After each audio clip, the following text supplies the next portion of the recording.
What's going on, everybody? Welcome to Wrestling Rush Hour. So, Saudi Arabia, WWE Night of Champions. This was a good but yet predictable show. The whole show was predictable, except for maybe potentially the solo Sikoa match. But there was news and rumors about WWE bringing back Tama or Tonga or one of them, and the fact that I think his name is Hikulu or he Kulo. I got that name wrong, but anyways, he ended up helping Solo pick up the United States Championship victory over Jacob Fatu, and so we ended up seeing the show start off with the King of the Ring, Cody Rhodes, in the King of the Ring match for the finals for the men. We ended up seeing Cody Rhodes versus Randy Orton. This was a really good match. I'm glad they started off the show with this. It was predictable that Cody was going to win. And we'll see what happens when Cody goes up against John Cena at SummerSlam. To be honest with you guys, a couple of weeks ago, I was thinking that, okay, they're probably going to have Cody win the championship back. And then, Randy comes out to congratulate him. Randy Orton RKO's him, holds up the championship. And then that kind of transitions Cena into just not having the championship and maybe slowly but surely turning babyface. But I actually don't think that's going to happen. I think a lot of people want Cena to turn babyface before he retires, and I'm gonna be honest. I'm not too sure that he will turn babyface before he retires. And I actually wouldn't mind if he doesn't. I think it'll be but I'm pretty sure they will. But I wouldn't mind if he didn't. And anyway, so we'll see what happens later on when it comes to Cody Rhodes and John Cena and Randy Orton and whatnot. Moving on from that, we had the street fight between Rhea Ripley and Raquel Rodriguez. Roxanne Perez got involved in the match and whatnot, but at the end of the day, Rhea Ripley pretty much showed dominance and gaining a good victory. Raquel Rodriguez put on a decent showing as well. I thought it was a good match. I really did. Karrion Kross versus Sami Zayn. Personally, I would have had Karrion Kross pick up a win. I thought they were going to have Scarlett, help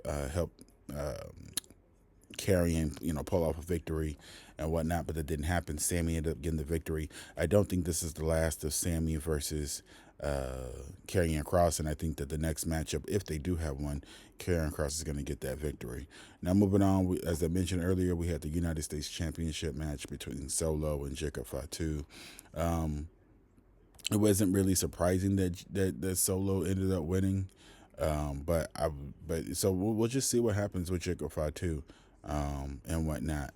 It wasn't surprising just because there was already rumors and news coming out that there was potentially going to be someone joining Solo Sikoa's bloodline, and Tama or Tonga was going to, come back from maybe like an injury or something and help. So, but overall, I thought it was a decent match. I think it could have been a better match, but overall it was a decent match and it did what it needed to do. Now, we ended up seeing Jade Cargill. I told you guys this from literally the moment that they talked about the Queen of the Ring. I told you guys Jade Cargill was going to win the whole thing. Really didn't matter who she was going to go up against. And so, again, my prediction is going to end up coming to fruition, which is Jade Cargill is going to win the Queen of the Ring. She's going to defeat Tiffany Stratton at SummerSlam, and then Naomi is going to cash in and win that championship.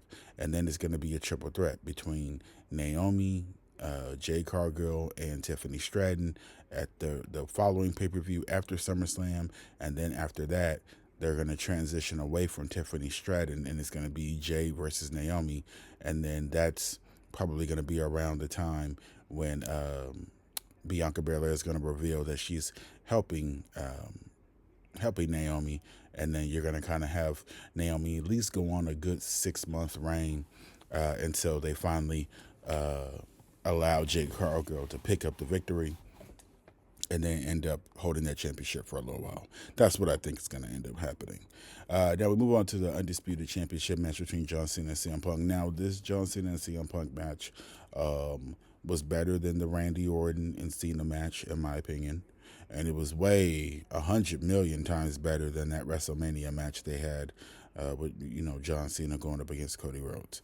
I thought it was a decent match. I thought the different people that were added to it, like Penta and Seth and the Broomstick Crew and everyone.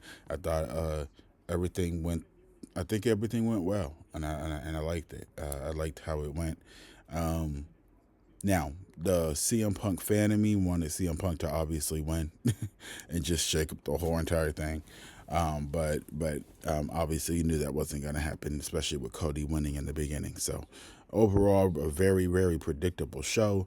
But overall, the show was a predictable B or B plus show.